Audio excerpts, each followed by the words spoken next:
മലയാള mini screen പ്രേക്ഷകരിൽ ഏറെ ആരാധകരുള്ള താരമാണ് സജീഷ്. സജീഷ് ആദ്യമായി സീരിയലിൽ അഭിനയിച്ചത് മുതൽ ഇന്നുവരെ ഏതൊക്കെ പരമ്പരകളിലും സിനിമകളിലും അഭിനയിച്ചത് നോക്കാം. ആദ്യമായി സീരിയലിൽ അഭിനയിക്കുന്നത് 2017 മഴവിൽ മനോരമയിൽ സംപ്രേഷണം ചെയ്തിരുന്ന അമ്മുവിൻ്റെ അമ്മ എന്ന പരമ്പരയിൽ ആയിരുന്നു. പരമ്പരയിൽ ഒരു സുപ്രധാന കഥാപാത്രം ഒന്നും അല്ല താരം അവതരിപ്പിച്ചിരുന്നത്, ഒരു കേവല വേഷം എന്നത് മാത്രം. പിന്നീട് 2020 കഥയറിയാതെ എന്ന ഫ്ലവേഴ്സിൽ സംപ്രേഷണം ചെയ്ത പരമ്പരയിലാണ് താരം ഒരു സുപ്രധാന വേഷം കൈകാര്യം ചെയ്തിരുന്നത്. ഈ പരമ്പരയിലും ഒരു വില്ലൻ കഥാപാത്രത്തെയായിരുന്നു താരം അവതരിപ്പിച്ചിരുന്നത്. ഒരു വില്ലൻ കഥാപാത്രമായതുകൊണ്ട് തന്നെ താരത്തിന് ആവശ്യമായ സ്ക്രീൻ സ്പേസ് പരമ്പരയിൽ ലഭിച്ചിരുന്നു.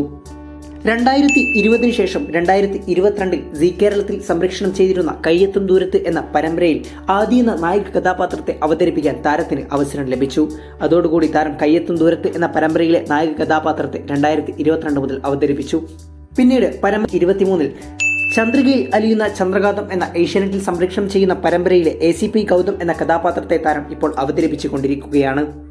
ഇതുകൂടാതെ തന്നെ താരം 2023 സംഭവ ബഹുലമി യാത്ര എന്ന ഒരു ഷോർട്ട് ഫിലിമിലും നായിക കഥാപാത്രത്തെ അവതരിപ്പിച്ചിരുന്നു. ഈ ഷോർട്ട് ഫിലിമിലെ നായികയെ എത്തുന്നത് ചിത്ര നായർ ആണ്. എന്നാൽ താൻ കേസുകൊട് എന്ന സിനിമയിലൂടെ പ്രസിദ്ധിയാർജിച്ച താരമാണ് ചിത്ര നായർ. കൂടുതൽ സീരിയൽ വാർത്തകൾക്ക് SA ടോക്സ് എന്ന ഈ ചാനൽ സബ്സ്ക്രൈബ് ചെയ്യൂ.